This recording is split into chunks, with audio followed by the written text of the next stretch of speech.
Prepare to dive into a dark and disturbing mystery. Hiaway Robinson, a young girl of only 8 years old, had a bright future ahead of her.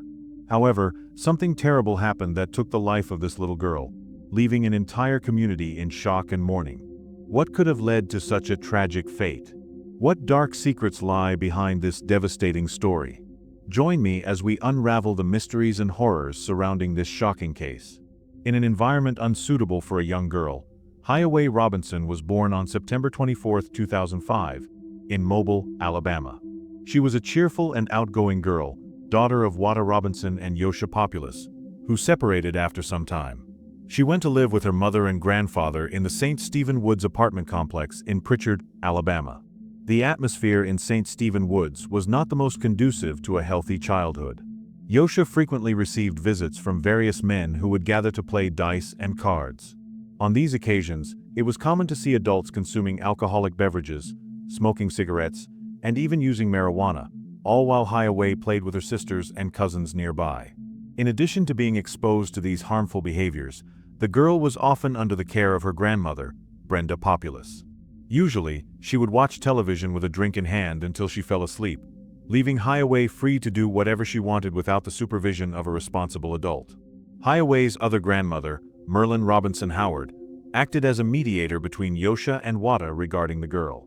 She would often look for Hiaway at her mother's house and was responsible for sending money from Wada to Yosha, which was necessary for school activities, and took care of the girl when her parents were not around. Sometimes, Yosha would call Merlin asking for help to find her, and they would often locate her at her own house. Her mother always saw her in the company of 2 men, one of them being Mike Robinson, Yosha's current boyfriend, known for his toxic and sometimes dangerous behavior. In one situation, Yosha asked Merlin to take Hiaway for a month after an intense argument with Mike, which resulted in the destruction of furniture and windows in the house. Due to the lack of supervision, Hiaway often left the house to play with her friends. There were times when the girl would disappear for hours without her mother or grandmother Brenda knowing her whereabouts. In these situations, Yosha would call Merlin asking for help to find her, and they would almost always find her at a friend's house. On September 16, 2014, just a few days before her 9th birthday, Hiaway went to school as she did every day. She arrived home at 3:30 in the afternoon and changed clothes after getting wet in the rain. When she arrived, she received a phone call from her father, who asked her to meet him at his house. A cousin of the girl, who lived in the same complex, informed that he would give her $150 as a birthday present. How much would that represent? A few days later, she mentioned it to her grandmother Brenda, who was taking care of her, and he left the apartment around 4 p.m. That afternoon, Hiaway Robinson had not yet returned home. Shortly after, Wada made a call home and spoke with Brenda, inquiring about the girl's whereabouts. Brenda assured him that she had not returned and that she had not seen her for some time. After that, Wada made 2 more calls in the next hour, seeking information about the girl. Around 10 p.m., information emerged that authorities were aware of the girl's disappearance, and the police immediately began an investigation, starting with contacting the family and collecting all possible statements. Jawaji claimed he was not home when the girl disappeared, which was surprising since Wada had instructed his daughter to look for him there. This led to questions for the father. The man was placed in a police car and interrogated around 1:45 a.m. Meanwhile, Merlin was in St. Stephen's Woods assisting Yosha and Brenda in searching the apartments. A large search operation followed, involving hundreds of people, including police officers, community residents, and members of the Kids Foundation, which assists in cases of child disappearance and trafficking. Everyone was united in a single purpose: to find Hiaway Robinson. The team scoured the entire area, conducting door-to-door inquiries and asking neighbors if they had any relevant information. They used trained search dogs to track scents and even conducted aerial surveillance with helicopters. Both of the girl's parents appeared on television, asking for help. The investigation received support from the FBI, the Alabama Law Enforcement Agency, and the police departments of Mobile County and the city of Pritchard. However, the worst news was confirmed on September 18, 2014, when a public works worker found the body of a girl matching the description of the missing girl, a black girl of approximately 8 years old, wearing a white t-shirt and green Hello Kitty shorts, with violet braided hair adorned with transparent beads. The body was discovered in a lot behind an abandoned building, an area frequently used as an illegal dump. The location was situated a few kilometers from Yosha's apartment, and the girl was found face down. Above some of her braids, her hair was slightly undone. She was wearing a Hello Kitty t-shirt that reached her navel, as well as violet pants. Her pants were hanging from one of her ankles, completely exposing the lower part of her body. During the investigations, 2 transparent plastic beads, similar to those used in the girl's hair, were found on the street, along with pieces of adhesive tape. Forensic investigators confirmed that Highway Robinson had been dead for at least 24 hours, but they could not determine the cause of death, as there were no visible or severe injuries. The search was called off, and the missing person alert was withdrawn, leaving the community devastated by the news. Many people cried and hugged in places where they had gathered to organize the search. Upon further examination of the body, investigators found signs of sexual abuse at the time of death. However, the body had decomposed for several hours among piles of garbage, contaminating the sample contents and preventing the detection of DNA, which could have been a valuable clue to help catch the culprit. The evidence indicated that she had been suffocated due to the position she was forced into while being abused. Investigators reviewed surveillance camera footage from the area for clues and noticed something strange in a small shopping center and a store near the apartment complex. A red truck was seen passing down the street and making a turn right when the girl left her house. She entered the store, talked to a woman in line, bought some candy, and followed the direction the truck had gone. She didn't appear nervous or in danger. Minutes later, the red truck returned, but this time in the opposite direction, heading toward the place where the girl had been walking a while ago. The recording was made about 15 minutes before Jahata called Brenda, which served as a clue linking Jahata to the crime. He was suspected because of the calls he made to Highway, asking to meet her, and then called Brenda, ensuring she knew nothing about the situation. The place where the body was found was one of the locations where a man had worked years before. Later, it was revealed that on the day of the disappearance, Jahata was driving a red Chevette Tahoe, which could match the truck cited. The recordings apparently showed Tasha Parker taking the young girl to the store to buy some candy. FBI investigators went to Tasha's girlfriend's residence, where she authorized the inspection of the entire property. They also analyzed the security camera footage from the house. In one of the recordings made that day, I saw Jahata passing by, holding some pants. He seemed to be trying to keep them away from his body, as if he wanted to avoid getting something on the pants that might have been there. Whatever was on the clothes was not found anywhere in the house, and the search revealed nothing substantial. However, when the vehicle was analyzed, they discovered a transparent hair bead similar to the one seen at the crime scene and in the victim's hair, along with a small piece of black adhesive tape.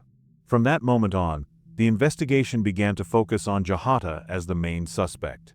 They also considered the possibility that other people were involved, such as Mike Robinson, Yosha's boyfriend, and Jay Robb, another man she used to visit, as well as a woman seen talking to him in a store recording. However, all of this was mere speculation. The concrete evidence found so far pointed primarily to the girl's father, Jahata. He was interrogated several times by investigators, and his house was thoroughly examined right after his daughter's disappearance. Initially, he was very willing to cooperate. Over time, however, his willingness began to wane. He became more reserved, gradually stopping cooperation and even showing irritation towards the police. In one of the interviews with an FBI agent before the body was found, the suspect did not answer some questions. During one of the interrogations, he mentioned that he told a coworker on September 16th that he would visit his daughter that afternoon to give her birthday money. He also stated that the last time he had seen the girl was on September 12th, but his narrative about the last meeting was not very clear, as he changed details in different interrogations. Meanwhile, the community went into mourning in the days following the body's discovery. The local residents united to clean up the site where she was found and turned it into a memorial. They removed the trash and planted flowers, leaving offerings such as pink candles, balloons, and stuffed animals. Long after, that space was converted into a park where several events in Highway's honor were held, including city vigils and tree plantings. At Collins Road School, where she studied, the trees became witnesses to the National Day of Remembrance for Homicide Victims in Pritchard, celebrated on September 25th. A candlelight vigil was held in memory of Highway Robinson, and during the event, her mother expressed the pain of losing her daughter. She recalled moments from Highway's childhood, a smart girl who loved Hello Kitty and various types of candy, always displaying a smile on her face. Carol Fisher, mother of Wendy Fisher, whose life was cut short by a murder, was also present. In 2012, Carol offered her full support to Yosha, understanding the pain of being in the same situation. On July 27th, just 3 days after what would have been Hiaway's 9th birthday, a funeral was held in her honor. The event took place at the Mobile Sunlight Baptist Auditorium under the direction of Pastor Charlie Jork from High Point Baptist Church. Hundreds of people attended to pay tribute to the girl, and the auditorium was filled with family, friends, and acquaintances who shared their farewells and affectionate words. Schoolmates recalled how Hiaway was always smiling and exceptionally intelligent. Her older brother, Dakin Woodard, emotionally recounted stories of how they would spend hours watching movies together until late at night. The city of Pritchard declared a special day to honor Hiaway's life and legacy, marked by a significant ceremony. On December 16, 2014, exactly 2 months after Hiaway's disappearance and death, her father Hiawatha Robinson was arrested by authorities on charges of first-degree murder and sodomy. In the state of Alabama, these crimes can result in sentences ranging from 10 to 99 years in prison. Hiawatha Robinson was taken into custody at the Mobile County Metropolitan Jail, and a hearing was scheduled for the next day at 10:30 a.m. The prosecutors handling the case confirmed their request for Pritchard Mayor Troy not to grant bail. During a speech, he emphasized that, on one hand, the community finally managed to close this case with the conviction of the guilty party. However, on the other hand, the pain remained as the perpetrator of this horrific crime was the girl's father. Additionally, many details about the murder were not revealed until that moment, and the city's citizens were learning in a cruel way the circumstances of the little girl's death. The reason why this information was withheld was that there were hundreds of people working on the investigation, and they didn't want to disclose data without being sure of its accuracy. Hiawatha Robinson attended the hearing, where a bail of $500,000 was set, and he was subsequently taken back to jail. During a hearing in January 2015, the evidence collected at the crime scene was presented, and all the information obtained by investigators was read in the presence of the victim's family. They visibly showed their suffering upon hearing the descriptions, as it was the first time they learned many previously unknown details. Defense attorney Jeff Dean argued that, since there was no DNA evidence linking Hiaway Robinson to the crime, the charges were based solely on circumstantial evidence. He also mentioned that people who knew the accused stated they couldn't believe he could be involved in such a violent act. However, after the hearing, the prosecutors reaffirmed that, despite the lack of DNA samples, the circumstantial evidence they had was robust. They even suggested that this evidence could be more compelling than DNA proof. On the other hand, Dean expressed his suspicions that the prosecution had no clear evidence to incriminate Robinson. The hearing confirmed his concerns, and he felt confident about how things were unfolding. Nonetheless, the prosecutors revealed that the FBI labs were still analyzing the evidence and needed to obtain results regarding objects like the girl's clothing and the contamination of the semen sample. They assured that the responsibility did not fall on the investigation team. These situations are actually much more frequent than many might imagine. Factors such as weather, exposure, and decomposition can significantly impact the quality of such samples, making reliable DNA analysis unfeasible. A few days later, a new conflict arose involving a shotgun that had been seized from one of the federal agents' residences.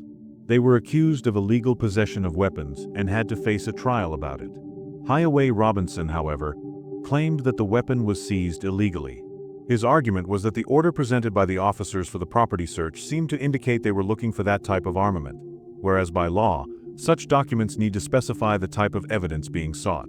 This is crucial to protect citizens from abuses of authority, preventing unrelated properties from being seized during investigations.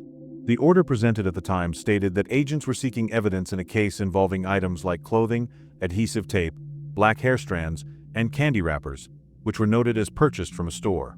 However, nothing was mentioned about weapons. The agents explained that they seized the shotgun on the grounds that its possession was illegal.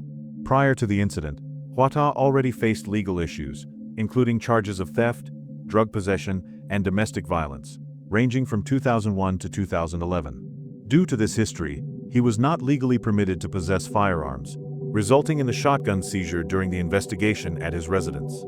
As a result of these accusations, he was finally sentenced to 30 months in federal prison. The verdict and sentence related to Huata's case were later presented to a grand jury in September 2015, where he was officially charged with the murder and rape of his daughter. The case was then assigned to a judge for trial proceedings to continue. During this process, comprehensive evidence was presented, and many people testified, both for and against the defendant. Family and friends of the victim were questioned about the home situation, while the mother's name, Yosha, reported the lack of supervision the girl was facing. Mike Robinson and J. Rob were also mentioned, being two men who frequently visited the residence and had a history of drug use in Hiaway's presence. At one point, it was alleged that traces of semen were found on the girl's clothing, but it was not possible to collect a sufficient sample for DNA testing. Dean argued that this could indicate the semen belonged to someone who had undergone a vasectomy, but since Huata was not the person mentioned, this hypothesis was not considered further. Finally, Hiaway Robinson was found guilty on all charges in September 2016. Judge Charles Graddick sentenced him to 100 years in prison, and Hiaway Robinson never admitted his guilt, denying having committed the crime until the very end. Upon hearing the sentence, he accused the court of unjustly separating him from his friends and family, stating that he would not apologize for something he did not do. He assured that everything would end that day and told Graddick, "Remember my face, you'll see me again." The judge's response was direct. "The only way you will come back is in a coffin." The judge declared he would do everything in his power to ensure Robinson remained incarcerated for the rest of his days after the trial. In an interview, Yosha stated that the final verdict did not bring an end to her pain but only intensified it. Hiaway Robinson, serving his sentence at the Atmore Correctional Facility in Alabama, may be eligible for parole in 2030. When Quay was reported missing, the state did not immediately issue an alert. The well-known Amber Alert, used to indicate child abductions, was not activated in his case because there were no signs of abduction at the time. The community criticized authorities for this decision, arguing that a faster response could have saved lives if the disappearances had been taken seriously from the beginning. In response to these complaints, the state decided to institute the Hiaway Robinson Alert Law, which establishes that a state alert will always be issued in cases of missing minors without additional requirements if there are indications that they may be in danger.